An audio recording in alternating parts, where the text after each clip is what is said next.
I'm Amos, host of Undaunted, a proud member of the Gonna Geek Network, just like the show you're listening to now. The opinions expressed are those of each individual host. Check out all the other podcasts at GonnaGeekNetwork.com and get ready, because geekiness begins in 3, 2, 1. Welcome to episode 114 of Better Podcasting. Today, we look at shaving some seconds from our podcasting. But not our legs. In this week's Better Podcasting download, a podcaster is suing Twitter for creating content. And finally, in this week's Better Podback, we talk about squeaky chairs, podcast storage, and a few shout-outs. Lauren, start the show now. Let's hit it.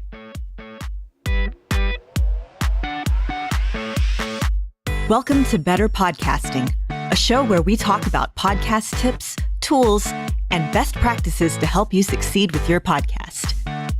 What makes us different? Well, just like you, we podcast purely out of the love and fun of it. Podcasting is our hobby, and we recognize that it's yours too.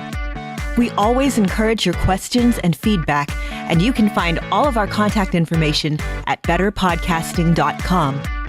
Here's your host for the show, Stephen John Drew and Stargate Pioneer.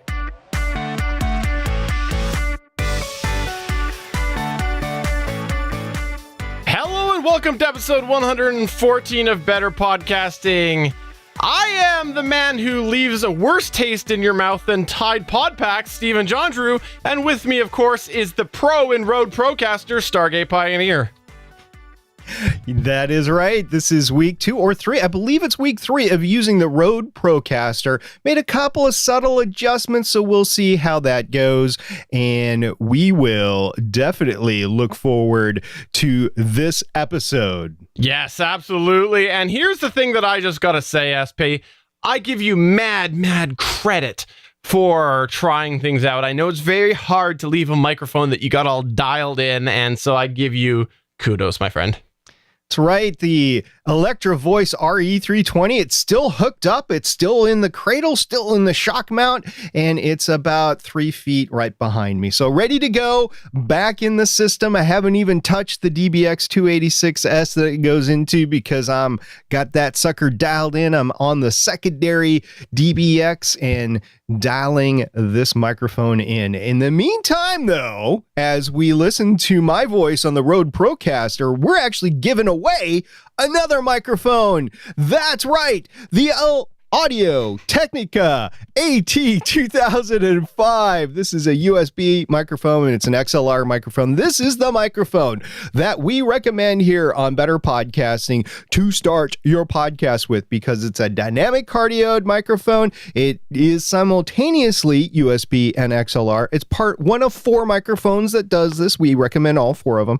And this can be yours free if you win our giveaway. And to enter into the giveaway, you have to say what your favorite Better Podcasting moment was in 2017. So you can get that to us at our email, contest@betterpodcasting.com. You can tweet us at BetterPod, or you can catch us on our Better Podcasting Facebook page, which Stephen will check and see if you've entered there. So this can be yours. The giveaway is ongoing until the end of January 2018.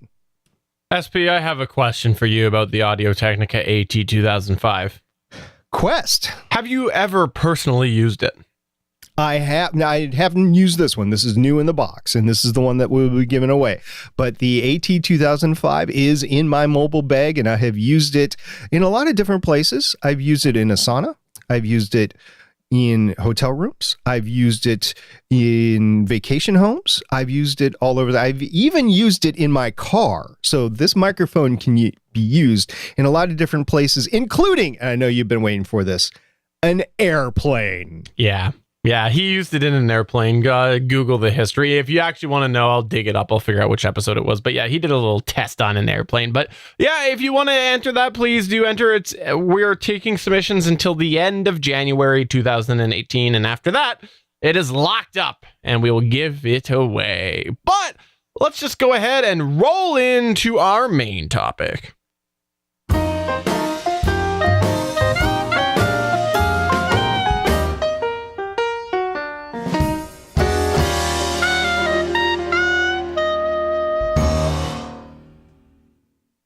Today is an exciting day for SP and I because we're going to talk about something that is going to hopefully save you time. We have talked all about how podcasting is fun. You get to talk into a microphone and do other stuff like that. People download your files and they listen, and sometimes they give you feedback. You might not like that feedback, but they'll give it to you. It's a fun hobby, but what about all of those hours of prep and editing and scheduling, writing, maybe even bringing in the CGI team to make your face look slightly less hideous like I do? Absolutely, it's a ton of time. And yeah, you get the drift. There is a ton of time spent on your hobby, and these hours all stack up. And we want to give you some advice and some tips today on ways that you can hopefully save time as a podcaster. So we've got a whole bunch of different things that we got in different categories and we'll expand on, and hopefully at least one or two of these will make the time that you're wasting listening to this episode worthwhile. Wasting. It's never a waste listening to better podcasting. You just delete and mute all the times that Steven talks and listen to SP, and it's a great time. Fair. It's a little work on the listener, but it comes through. It works. So first, we're going to talk about organizing your ideas. You know, even before you start writing an outline or a script, whatever you do on your show, whatever prep work, it's great to start organizing your thoughts. And then odds are, over time, you'll come up with some ideas for your podcast topics outside of podcasting. Maybe you're at work, maybe you're in the gym, maybe you're getting ready to go to sleep, maybe you wake up in the middle of the night and like, oh my gosh, we need to talk about this. So it's best to try to capture those thoughts, to organize those thoughts as effectively and as efficiently as possible. You just don't want to have that one great idea that you forget about 5 minutes later because you didn't capture it. So number one is to keep your ideas all in one place if you can. So I used to work on a system of stickies. My office at work had stickies all over. It was one of those horror offices that you walk into. Yeah, that's not such a great idea. Why is that not a great idea? Because those stickies get lost. The 3M glue starts to dissipate over time. It gets less sticky and they fall off, and then you lose them because you take them off and it's just horrible. So stickies, probably not such a great idea, but if you use stickies, that's at least better than nothing. Just make sure you have a sticky pad with you all the time. I know a lot of people do notebooks or journals. If you want to do that, that's fine. So one thing that most of us podcasters have on our person at all times is some sort of a smartphone. Now, you have the smartphone, and there's a couple of different applications on the smartphone. Usually they come with some sort of a notepad that you can write ideas in. That's great. You'd have to keep up with that. Or you can even use the voice memo function on your phone to record yourself a message saying, hey, this is where it's at. So even if it's not the singular place that you put all of your information, at least it's a starting point. You got to remember to go check it. And Steven right now, for you audio listeners, is picking up his actual analog phone. I have no idea why he still has an analog phone, but he's got an analog phone. Yeah, it doesn't have the notepad or whatever, but you could call your own voicemail with that and leave yourself a voicemail to actually capture the idea. So the idea is to capture the idea somewhere. Now, once you've captured that idea, you got to consolidate it all in one place. Now, since we're podcasters, most of us have digital access. So a couple of great places that we have found to do that is either through OneDrive or Google Drive. There's a lot of different places that you can do this with, but that's what we use predominantly, but there are others. The idea is to find some place where you can access wherever you're at and whatever device that you're at to get to the same information. Now, once you have that information, those ideas stored somewhere, then you start to organize them. And you can do that within the collaborative document software like we just talked about, or you can use one of the newer applications out there, like maybe Slack or Trello. And we've been enjoying our experience with Trello right now. So find something that works for you, something that's collaborative, something that you can edit wherever you are, and something that multiple people can go in and make changes so that you can move ahead your ideas from the imagination stage to the actual execution phase. Absolutely. And the other thing that you might want to know is that your show script or outline can sometimes take weeks or days or, hopefully not months, but maybe to perfect. And ideally, you want to give yourself some time to develop your show. Letting things sit overnight or even over the course of a week can enable you to be more creative and critical of your show. And a great example of that is, do you remember when you were in high school and you had to write a paper? If you let that paper sit for a day or so and you came back and edit it, generally it's much better and it'll help save you some time. So you're spending a little bit of time waiting, but in the end, you're getting a better product. Well, obviously in that waiting time, you can do other stuff. It's the same thing with your podcast, is sometimes you want to just let things sit, bounce ideas off of a co-host, maybe one of your podcast buddies that we talked about. And the idea about all of this is that you're making the project the best it can be as you go into it, which will save you time later from having to re-record pieces, amend things, edit it. So you're really spending a little bit of time now prepping your show, making it quality, rather than having to fix it later and spend more time fixing it.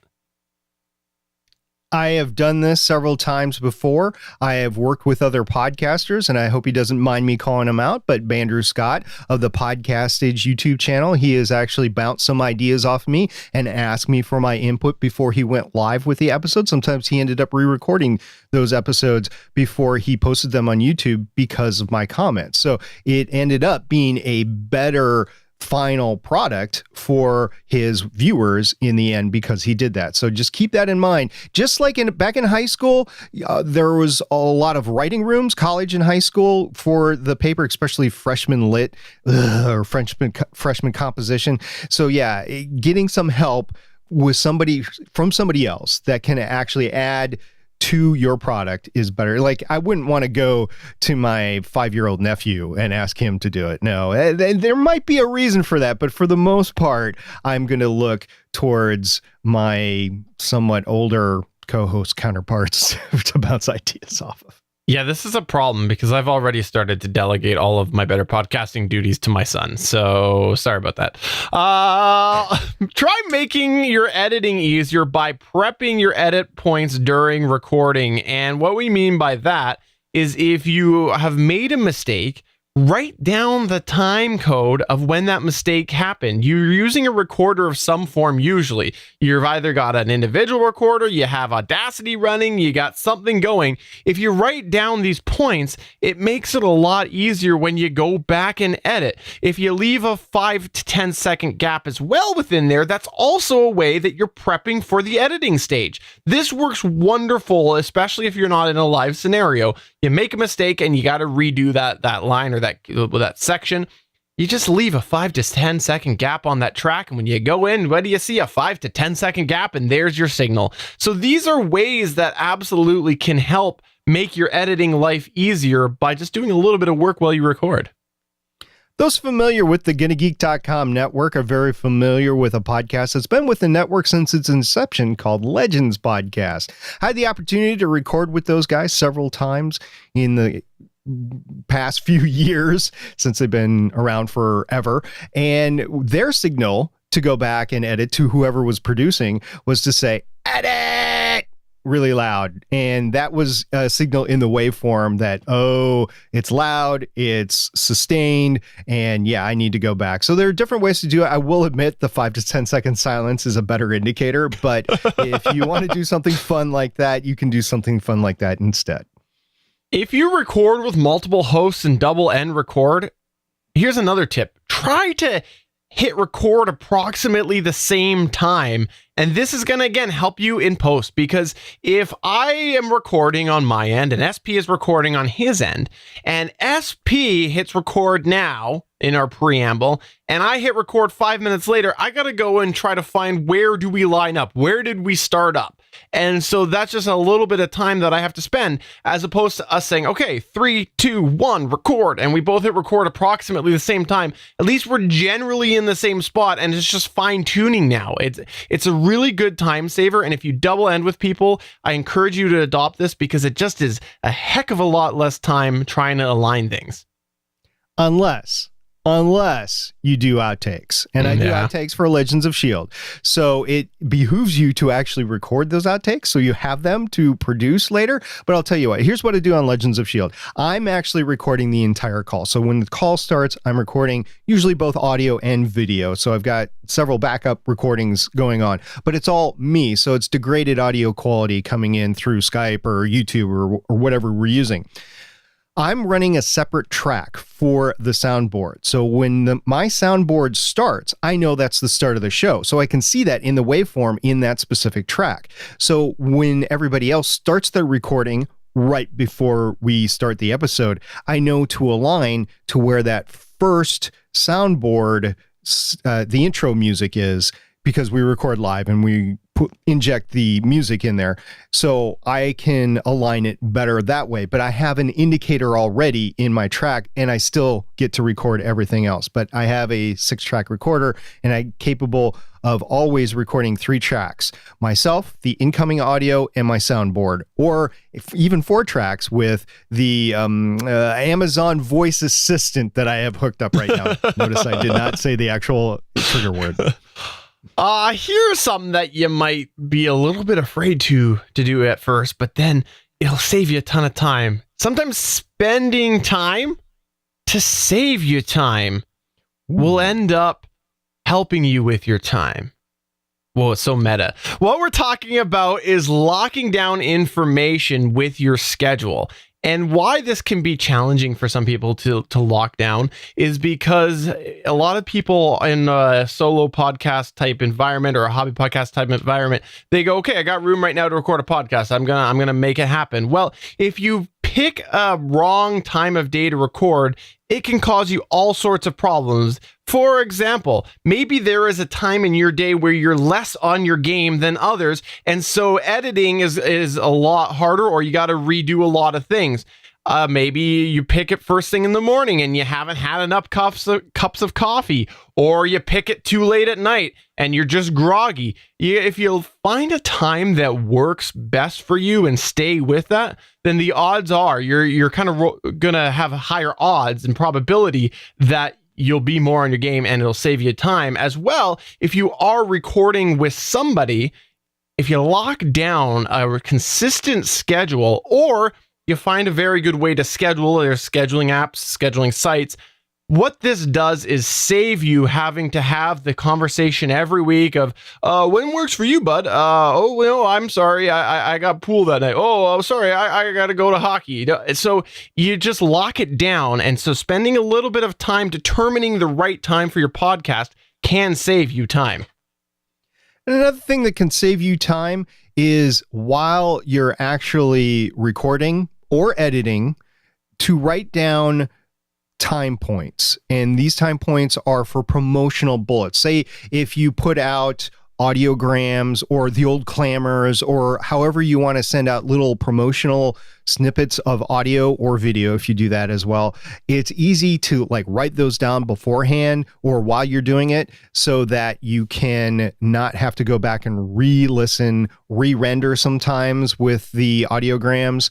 And for that, you can go to my Instagram account. I've started doing that for the episodes that I produce, of doing a little 1 minute, because that's all the audio it gets you in Instagram, doing a 1 minute thing. And if I write that down as I'm running across it in the editing, or as we're actually stating it, I can say, go back and do this. So that's a time saving factor as well. That is taking some time while you're doing it, that saves time later when you're trying to promote.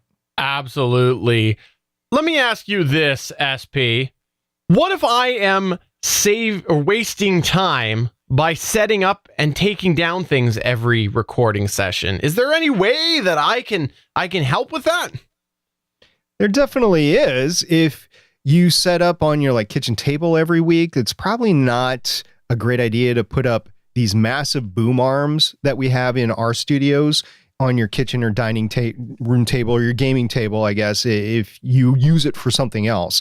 So you might want to go for a floor stand or a table stand in those cases, something that's easy to tear down and build up again when you start recording. And then don't put massive amounts of gear, just go with what works. So basically you're running into what I would call a mobile situation where you're not trying to put a studio in your living room every week. So if you want to do the whole studio thing, it's probably good to set aside dedicated space for that or rent dedicated space for that to get that studio quality setup. Here's a fun little piece. SP and I both keep our studios set up overall most of the time. This is something that we've got a dedicated space, but there are elements that we have to change out on a weekly basis. If you've ever seen the video side of things, you know that we both have backdrops behind us. These serve a couple of different purposes. One of which, for me personally, is it covers my home mess that I used to have to fight with every week. Before I changed my podcast room around, also known as my den, I ended up every week having to pull off the stack of bills, pull off all of the house-related stuff just so I could podcast. Well, I ended up making a change where I got a desk that has a section behind me, if you're watching the video side of things, and I just leave the stuff there, and then I have a backdrop that I bring out every week, and I cover that up. It saves me a ton of time, and I record the GonnaGeek.com show on Mondays. I record this show on Wednesdays live at 5 o'clock p.m. Pacific time, 8 o'clock p.m. Eastern at Geeks.live. Well, what's nice is I just generally leave everything set up between Monday and Wednesday because I have that luxury and the way that things are set up works for me. So it, again, saves me time. Tuesday is one of my family nights, so I'm barely in my den. If you do happen to have to tear down your gear, it is great to have some sort of organized storage. I've seen podcasters that actually have marked and labeled drawers to put all the stuff in. I've seen microphones go in a certain place. I've seen cords go in a certain place. I've seen stands go in a certain place. So I've seen that before. And then also we just recently talked about my 2017 gear upgrades, one of which was a mobile gear bag. And in that bag, it's organized so I can quickly take down stuff after we're done or set up before we podcast, and all the gear is right there and it's ready to go. And I did so at Gen Con this past year in 2017. So that helps quite a bit as well. And it doesn't necessarily have to be mobile gear. It could be the gear that you use at home that you have to take out every week and then put back together. So you have some friends that come over on podcasts, or you have interviewees come over. If you have a home office, if you work from home and you need your home office up and not your podcasting studio up, these are sort of some considerations that you need to take along the way. All right, let's just say it right now. It's such a cliche thing to say. Everybody always goes, you gotta spend money to make money. Well, sometimes spending money will make you time. And what we mean by that is getting clean audio at the start. If you buy a microphone that's right for your studio, it might mean less finicking and playing around in post-production. If you invest in an alternative form of heating, if you've got a problem with a furnace right there, that can save you time. Sometimes if you just get yourself one of those little ceramic heater things, it's a lot quieter than a very loud heat pump that's right in front of you. Perhaps in the summer season, you sweat a little bit and you turn off your air conditioner while you record. This can all make a difference and help save you time in post-production. And also, we've heard on this podcast before about Emily Prokof going into her car in the summer and then recording. It's not a good thing in the summer because, or whatever summer in your neck of the woods. So I know we have some listeners from Australia and New Zealand. If it's hot out, isolating yourself in the sound booth that you call your car is probably not great for a full hour show. So just keep that in mind when you're talking about the length of your recording times. Also, something that, talking about Emily Prokof, that could be a great time saver is to invest in an audio editor. And this is something that I've heard more and more people that have been in the game start to do after a while, is get somebody else to actually edit the show. Editing the show can be time consuming, and you might not think that you have all the skills needed to get a really professional job done. So you might want to look into somebody like Emily Prokoff, who does audio editing for a profession now. I believe it's ePodcast Productions, and you can use her, you can use somebody else, and we'll have a list at some point in time of different people that we could recommend. But using somebody that's an editor will give you the maximum amount of time to be creative and be on the microphone. Similarly, if you do end up editing yourself, what you can sometimes do is buy specific plugins that might make things a little bit easier for you. For example, if anybody's ever checked out the iZotope denoise section, it's a little bit easier and a lot more time saving than using the noise removal in Audacity. If you've ever used the noise removal in Audacity, you got to go in, select a chunk of area that you're sampling, and then applying that to your whole track. Something like iZotope, it's adaptive, so it just figures it out as you go. You set the threshold of how much you want to denoise, and it works. So that can be a huge time saving saver. Another thing that sometimes helps as well is investing in your computer, such as getting an SSD hard drive. If you are finding that opening files and saving files and all this stuff is taking a while and you don't have an SSD drive, you should look into this. SSD drives are by far one of the biggest speed increases for the money. It's amazing how much this can save you time, especially when you're opening and closing and saving files. It is amazing in an audio world how much an SSD drive can help you. Other things that might also help you is shuffling out critical but affordable components. Great example of this is people who use SD cards to record. If they've got a Zoom H6 or an H5, how often have you heard of one going bad and people panicking and spending a lot of time trying to recover from another method? SD cards are generally fairly affordable. So if you get in your routine of switching it out, so again, you're spending a bit of money, but switching it out every few months, you're proactively keeping that fresh and hopefully saving you that time down the road.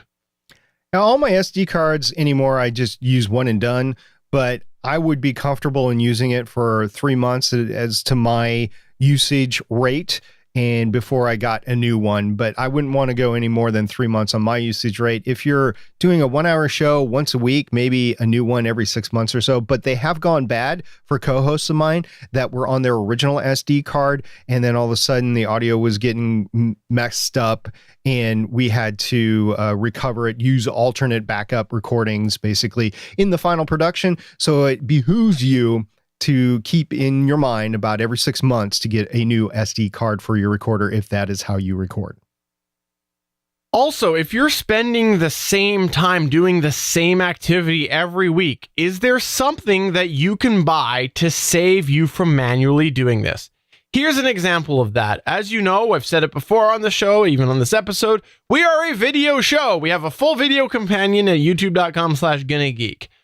I added smart lights to my system last year, and I have found that I've had a lot of time savings because now that I have a Wink setup, I have just shortcuts within my Wink app that manually dim all my lights to where they need to be for the appropriate show. It has been a lot of time saving for me as opposed to having to manually change things and set them up to their proper levels individually. It's been awesome for me. And I got to say that I didn't actually anticipate that when I got them. I did them more for the geeky factor, but it has saved me a ton of time on my podcast.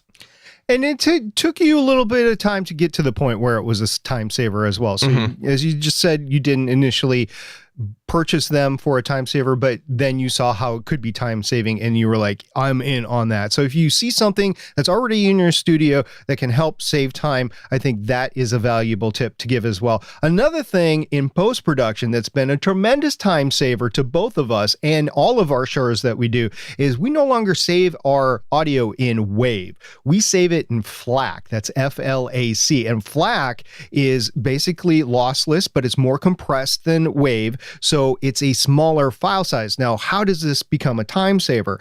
Because we deal with hobby podcasters that might not necessarily have the speed of connection that you would expect from somebody that's more of a professional. So it takes a longer time to transmit a file that is like an hour-long wave file is roughly about 350 gigabits.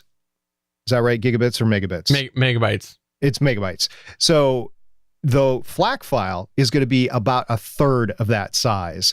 So that is, for some reason, it's even less than a third of the time to transmit back and forth. And I think that is to do with the fact that it's not metering over the course of the entire file, and it is speeding through more of it because it's a smaller file. So this has affected Legends of S.H.I.E.L.D. It's affected Starling Tribune. We do it here on Better Podcasting, and it's affected Gonna Geek. And it's enabled the files to get to the producer much, much faster. In some cases, like 6 hours faster. So FLAC, if you're transmitting files back and forth, if you're handing them off somehow online, FLAC is much better than Wave, and you can save it in FLAC in Audacity if that's what you're using. Absolutely. I've been using FLAC for years, and that has always been a requirement as I looked at other editing suites last year. That's why a lot of them got dismissed by me, because I love FLAC. It has been a time saver. It's been a space saver, which also saves me time when I am backing up my stuff. It's a lot less data that I have to back up. So if you're not haven't looked into FLAC, you should definitely take a look at that. Here's one that a lot of people forget about, is tagging your MP3s. If you do the MP3 tagging as you should, are you using something that you can copy and paste from your file each week? So many of those fields are repetitive, and if you use an MP3 tagger that allows you to copy the data from one file and paste it in to the new one and then just update what needs to be updated, it will save you a ton of time. I honestly only started doing this within the last couple of years after SP turned me onto it. I use one that's called Tag Scanner. SP uses one called Tag and Rename. Both do the same sort of idea where you can copy and paste MP3 file, the ID3 data, is it? I believe it is. ID3 tags. ID3 tags, and it is awesome, and it has been such a time saver. Yeah, fun fact that I actually started it from the beginning. I used Tag and Rename from the very beginning. Sean from Voices of Defiance was kind of one of my podcast coaches when I began producing back in the fall of 2013. And so I just grabbed Tag and Rename because he advocated. And the great thing about Tag and Rename, which I found out like a year or so later, is you can copy and paste portions of the tag in, and you can select which portions that you want to go from one file to the next. So for example, there's two things that I know that it's going to change. One is the lyrics, which is where I throw the show notes into on each of my files. And another is the actual episode number, the track number, because it's based on music, of course, but the track number is basically the episode number. And I leave that blank so I know to go in there and update it so I don't have two files that are the same number that are uploaded into my feed at any one time. So Tag and Rename, it's a great program. I know there's a lot of ID3 tag programs out there, but Tag and Rename has done me well since I began. It is a small fee that has to renew every few years, but it's been great. And by the way, speaking of copying and pasting, there's other areas that you can copy and paste too, like your working document templates for your show notes, for your outlines, and for your episode notes. So if you have some sort of layout that you repeat with each of your episodes, it's a good time to copy and paste those as well. And I know for a fact that some people actually use a file structure for their files after they're done producing and they want to keep the files around. And some have actual templates for those file folders, and they just copy, paste, change the name of the file that, or the folder that's all the way down at the bottom, and then boom, they have a easy to store podcast production files. That's awesome. And speaking of folder, keeping a folder on your computer of regularly accessed information can be super helpful. For example, if you are to your host uploading your album art each week or whatever it is, and you're doing the same one each week, even if you have a different directory tree on your computer, you should take the time to take the common elements and shove them in something that is easily accessible so that you know exactly where you can get this, and it saves you. It's just a couple of seconds, but it saves you navigating through that tree on your computer. Also, embrace the features of quick access. Did you know in Windows 10, right-clicking on a folder will give you an option to, quote, pin to quick access. This means when you are using that load window, you will see on the left at the top those pinned folders. This is huge time-saving stuff because, again, you're not going into my C drive, then into my SP folder, then into my not personal pictures folder. So absolutely, it saves you a ton of time. Yeah, we don't want a Leo Laporte moment here where we accidentally show a picture that we don't want to on the podcast. So let's keep those folders straight, Stephen. Hey, and another great thing is with my video production files, I've started to do this with the common, like the Gonna Geek intro, the moving intro that I throw in each and every podcast that I upload to YouTube. That is in a common production folder. So stuff like that, it's definitely a time saver. I was spending like 5 to 15 minutes trying to find these files. And I was like, screw it, I'm going to put them in one place and I'm going to make them a quick folder. Yay! I have succeeded at podcast production. Time saving. If you live stream, there's also some options to make live streaming a little bit easier. For example, those who may use YouTube to live stream and those that might use something like OBS or XSplit, there is a new tweak in the YouTube panel that you can go into a previous stream and you can reuse those settings now when you set it up.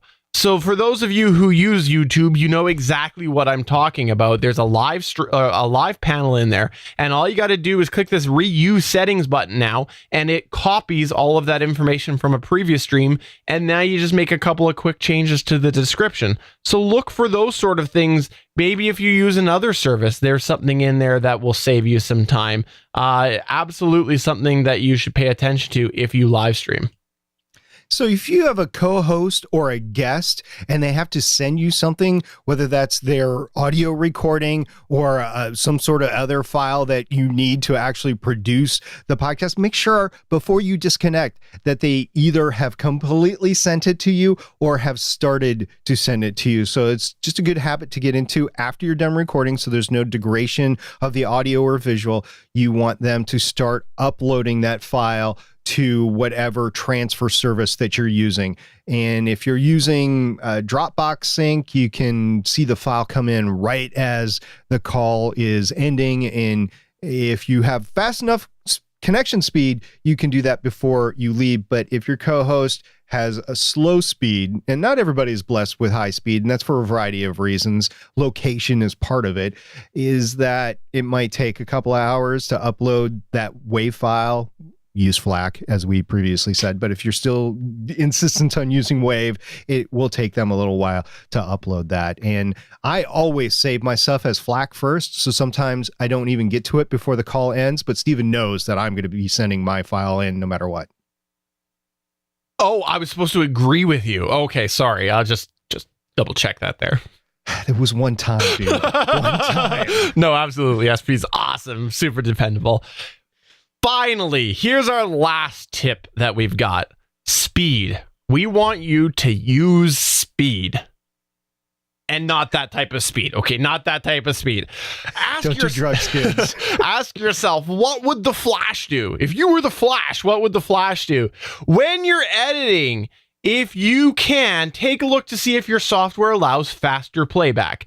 This is awesome to use, especially if you're not somebody who's sitting there and editing out every single small or ah or slight pause. Yeah, absolutely, all of these things. Obviously, you have to be meticulous with those, but if you are just somebody who's editing out the big things or making a few changes, if you can speed back that playback as you edit, it helps you get to the end of the editing session sooner. I do this myself quite a bit with the shows, and it makes things a lot easier. I've talked about before, I heavily depend on the written down time codes to edit, but I got to get there, and they're approximate. Usually they're not down to the exact second, and even so, there might be a misalignment with the sync and all that. So just getting there and just zipping through at a quick speed. Sure, SP sounds like a chipmunk, but it's a lot faster for me. I have to laugh every time I do this because I do this on Movie Studio Platinum 14.0. There's a little slider bar in the lower left-hand side that if you grab it and you pull it both ways, by the way, it'll go backwards. But if you pull it to the right, it'll speed everybody up. And it's incomprehensible at some point. So it is absolutely fun to watch as you're just going through. So it's a little bit of entertainment as well as work. So it's kind of like a whistle as you work sort of thing. Also, the same goes for if you preview your show before you post it.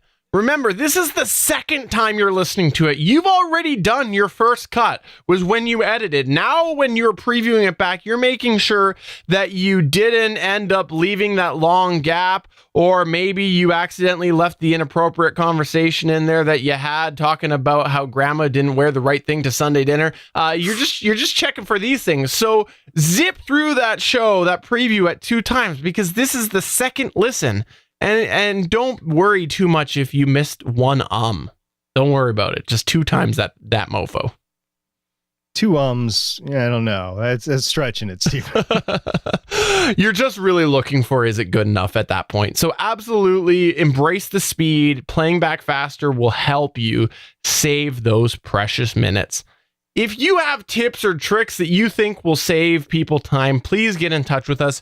You can reach us at a variety of different places. You can find us at facebook.com/betterpodcasting. You can tweet us at betterpod or email podcast@betterpodcasting.com. And please take a few of your precious minutes to help save somebody else's precious minutes. I feel like that should be a commercial. Well, I think you should make it so.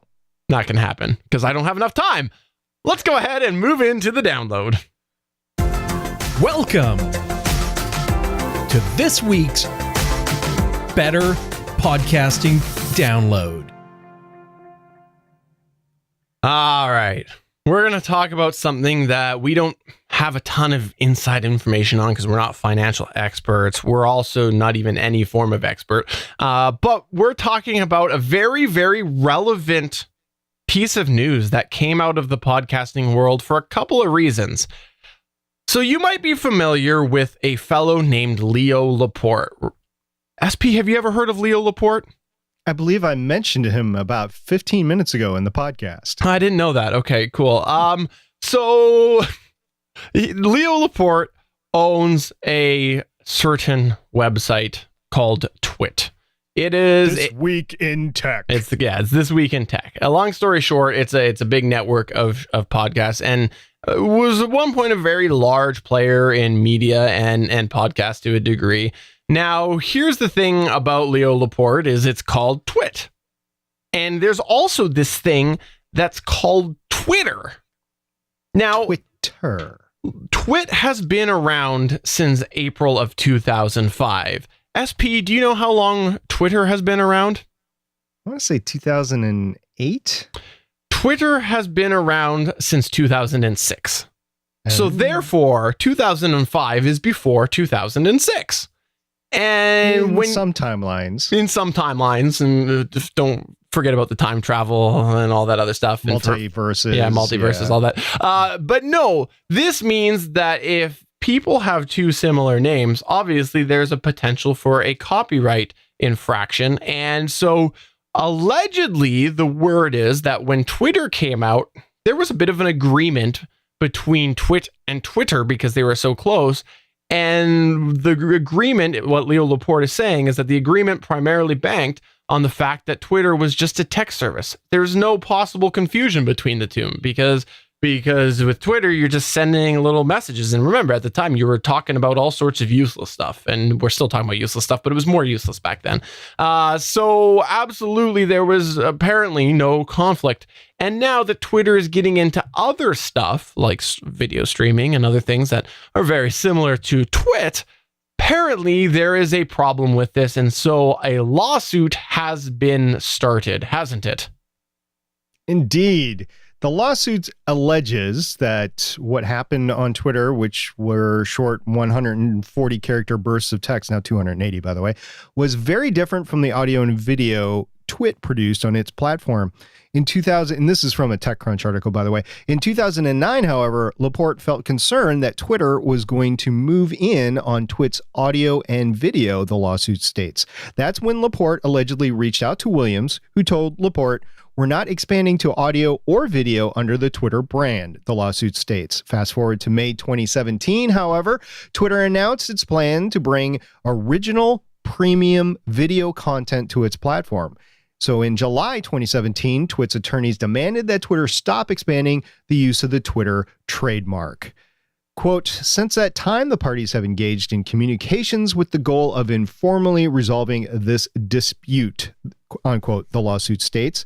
Quote, "The efforts have not resolved the dispute, and Twitter continues its expansion into Twit's business in breach of its agreement with plaintiffs, refuting its representations and promises made, and infringing on plaintiffs' intellectual property rights, all to plaintiffs' injury," unquote. So Twit is alleging that there is an infraction against their intellectual property and that they have been injured because of that infraction of a previous agreement. And it all has to do with intellectual property, the naming, the actual logos, and the branding between the two. So this will be an interesting one to watch. I suspect that this will end up being settled out of court. I don't think Leo Laporte wants to continue this game forever. And I think they might be searching for a monetary payout, which might mean the end of Twit Network in the end in 2018 or whenever they come to a resolution. So we'll keep our eyes on this because it's interesting where two names that are very similar, and there's a lot of instances of that happening in the pod space, are now competing, producing audio and or video content. So this is one to watch. Yeah, I think the very interesting part is the fact that it's been around for so long and that there hasn't been legal action. That'll be interesting to see whether or not that plays a factor as well, because someone might say, look, you had your chance and you let that chance go. So interesting to see. Obviously, there's talks of previous agreements in here, admittedly, but then, of course, it looks like Leo Laporte is saying that that Twitter broke said agreements. To me, doesn't really matter. Twitter's cool, but I don't think that Twit's going to do anything to make it go away. And I just think that Twit, even if Leo, for some reason, hypothetically, total speculation, just decide to get out of the game, all of those other people involved with Twit will just start their own thing. So I think it's just, it's not, I don't think happened already. Yeah. So there you go. But we wanted to share that here because it is interesting news and something that we thought would be fun to talk about. Now let's find out what you had to talk about with your podcast this week.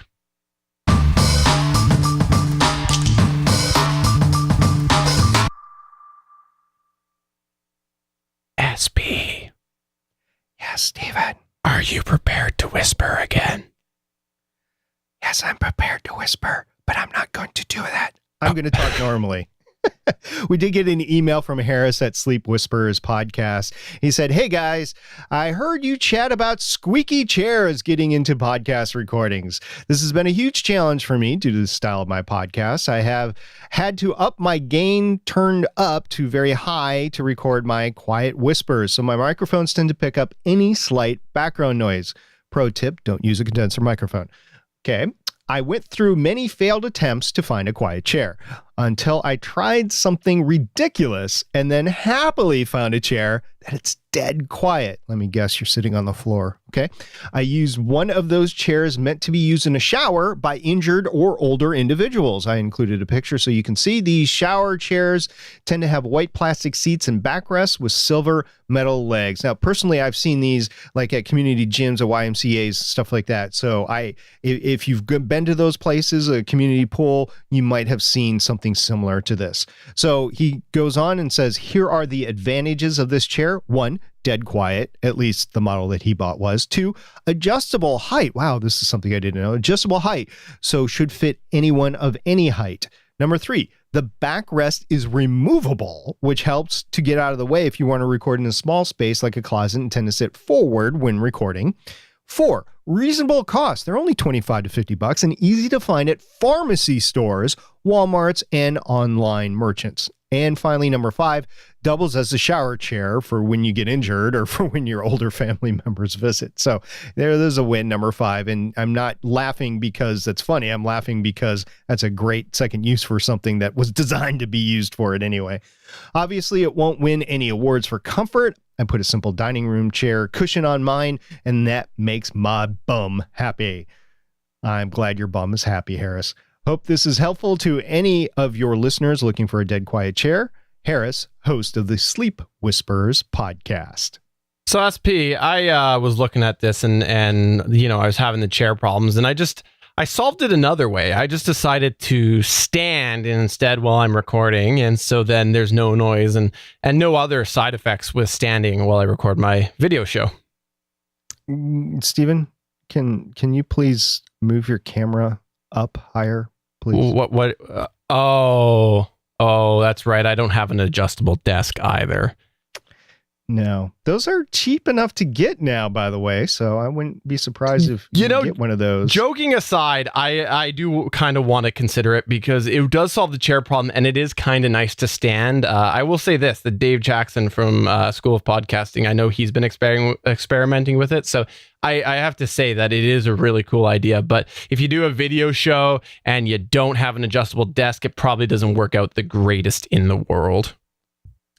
No, I got to say, at least you're not just a wee bit taller. So thank you for being as short as you actually are.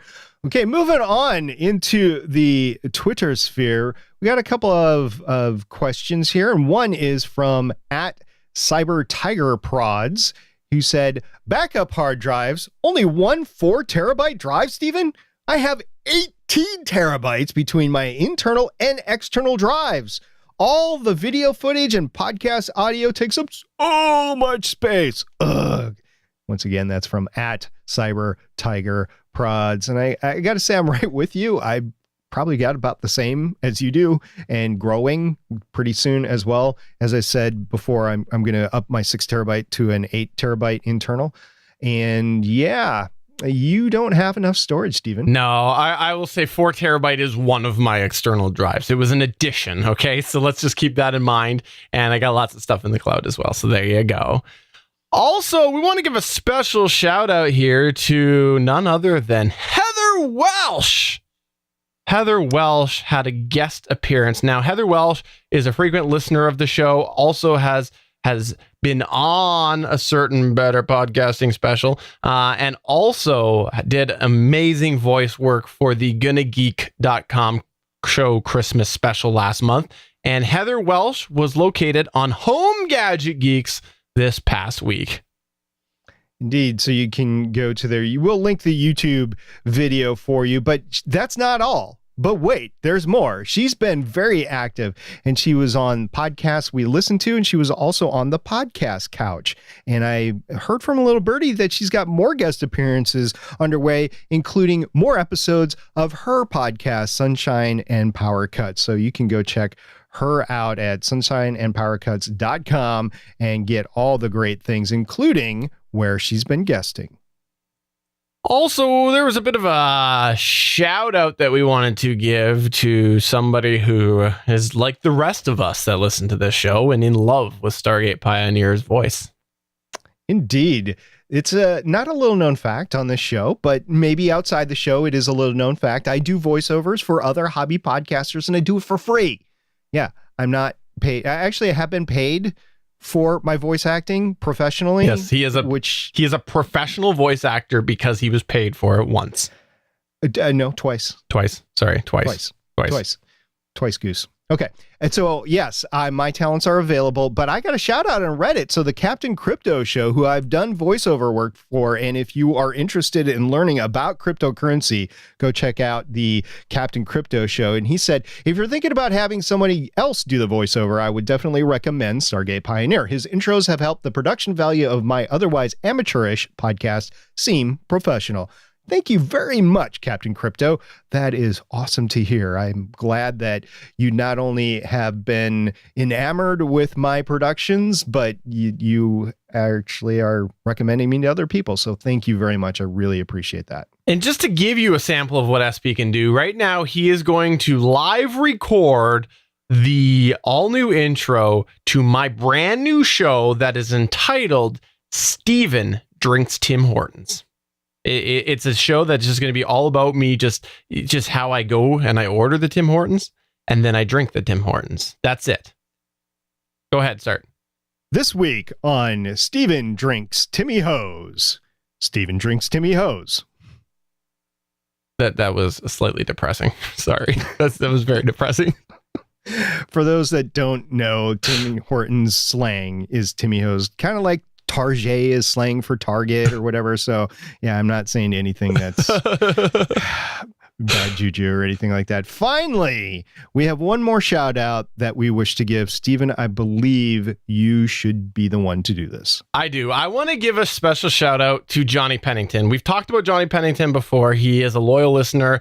He listens live. He does end us even emailing us feedback because the iPad that he has doesn't work right with the chat. Actually, I think all iPads don't work right with our chat. So anyways, he is a very loyal listener, and Johnny Pennington has a bit of a comedic background. I won't share more than that just because I don't know what he wants shared, but I will say this, that if you watch the GonnaGeek.com Christmas special, it was a comedy piece. That's what it was. It was there to be humorous, there to have a little bit of Christmas fun.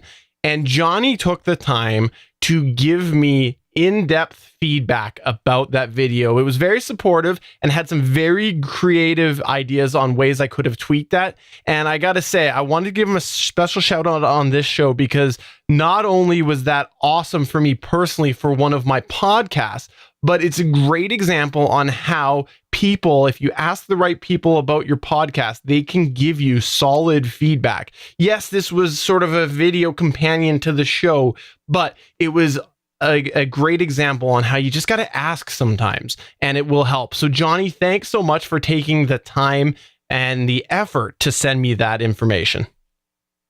Thank you indeed. We really appreciate all of us involved. It was mostly Steven's idea and his script and his production, but the rest of us had to put up with him and actually had to perform. So thank you very much.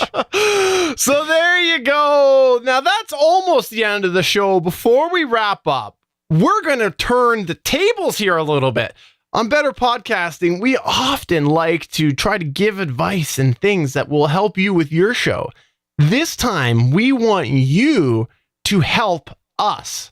SP's had something interesting come up in the last week, a week or two, maybe a little bit more, and he wanted to ask for your help right now. Right, SP? Yeah, so I've talked about this before, but I'm going to get a little bit specific, so bear with me for a second. Walk with me. It's a little bit of a journey. So those that have listened to Better Podcasting and Good Geek before know that I actually still use iPods. I've got an iPod Classic that I use in my car and at work. And then I have got an iPod Nano that I use specifically to listen to podcasts about podcasting in the gym or whenever I'm working out, on the bike, mowing the lawn, that sort of thing. So yes, I know I have a phone, but because of my unique applications, I actually like to separate what I'm listening to on these two devices. Well, because I have two devices, I actually sync them to iTunes in a certain manner. So I start out with the iPod Nano because it's got a lightning port, and that's my first sync. Then I go over to the iPod Classic, which has the old 30-pin connector, and it takes a little bit longer. It's not as fast, and sync that. And then I go back to the iPod Nano. Well, in the process of doing this, to make sure they're both in sync and they both have listened episodes too, in the process of doing this, I have had some specific shows that pop up with either entirely slates of new episodes that are already listened to, or they're just a portion of. And some of the shows that I've had issues with are The Feed, School of Podcasting, and Podcasters Roundtable. Like in the instance of The Feed, I think maybe their entire back catalog, even though I have it all stored already, got downloaded again. So I might be dealing with double copies. For School of Podcasting, it started downloading files before I started listening. So I started listening to School of Podcasting like at episode 386. And then all of a sudden, 1 week, 100 of the episodes back to like 250 or so downloaded. So I have 100 new episodes there. And then the Podcasters Roundtable just recently downloaded or made everything new from episode 80 on. So I'm wondering, Is this because of what I'm doing between the two devices of how I'm syncing them? Or is it because of actually iTunes screwing up? Or is this because the shows that I'm listening to, this is not all the shows, by the way, but the shows I'm listening to actually have done something differently in their RSS feed, making all those episodes appear new in Apple Podcasts. So I don't know the answer to any of this, but if you listener know, I would gladly accept your advice on how to prevent this from happening if there is a way to prevent it, because it's just, as we were talking about earlier in the show, it's not a time saver. It's quite the opposite, because I have to go in and I have to mark all those episodes as already listened to. And I do keep them because every once in a while I want to go back and revisit an episode on a topic that I'm interested in. So it's just part of my personal drive, my personal research is to find as much about the pod space that I can, and that is part of it. So if you have any advice onto how to stop this from happening, if it's something that I'm doing, or maybe I need a new computer, maybe I need a new refresh of iTunes, which I've already done, by the way, and that hasn't helped, then let me know and I will do it. And I gotta say that I think it's really important that you did mention some of the shows that you've been having experience with for a couple of reasons. Number one is that if people are having or not having the issue, then it's great data for you. The second part as well is that these people know podcasting, okay? The shows that you're listening to know podcasting. So I think the odds are it's something that is happening with your devices or sync. And if somebody can let you know what's going on, it would be fantastic so that we can even share that on here. So please get in touch with us. It's podcast@betterpodcasting.com. Tweet us at betterpod. Find us at facebook.com/betterpodcasting, or just go to betterpodcasting.com and let us know, because we absolutely want to try to find out what's up with this, and then hopefully can share that with you. And if you're having that problem, you can solve that on your end too. But that is going to take us to the end of the show. Before we wrap up, we'll just remind you that we are part of the Gonna Geek Network. And also on the Gonna Geek Network is a bunch of awesome new shows, including our latest member of the network, Gamer Public Radio. You can check them out at GonnaGeekNetwork.com. They are our latest edition. That's right. We told you last week how there was another edition. We got a lot of people coming our way, a lot of great applicants in recent. And so if you are interested in checking out the Gonna Geek Network, please do that at GonnaGeekNetwork.com. And thanks to everybody who came by our live chat. We do stream this live at 5 p.m. Pacific, 8 p.m. Eastern at www.geeks.live. We had a whole bunch of people, including JPEG to Raw, Bangs Naughty Bits, Emily Prokop, Heather Welsh, Matt Gall, and Christian Greer. So and of course Johnny Pennington, who did email us as well. Sorry, I was reading the chat. And Johnny Pennington, by the way, did send us a couple of emails. One of which, by the way, he was letting us know that it was his very, very last time tuning into our live stream at this age, because tomorrow he will no longer be that age. So happy birthday, Johnny Pennington. Happy birthday to you. Happy 29th, buddy. Awesome. So there you go, for episode 114 of Better Podcasting.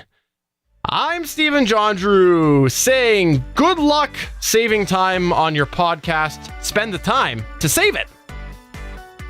And I'm SP saying save time to have more fun, because podcasting is fun, especially hobby podcasting. We'll see you guys next week. Bye!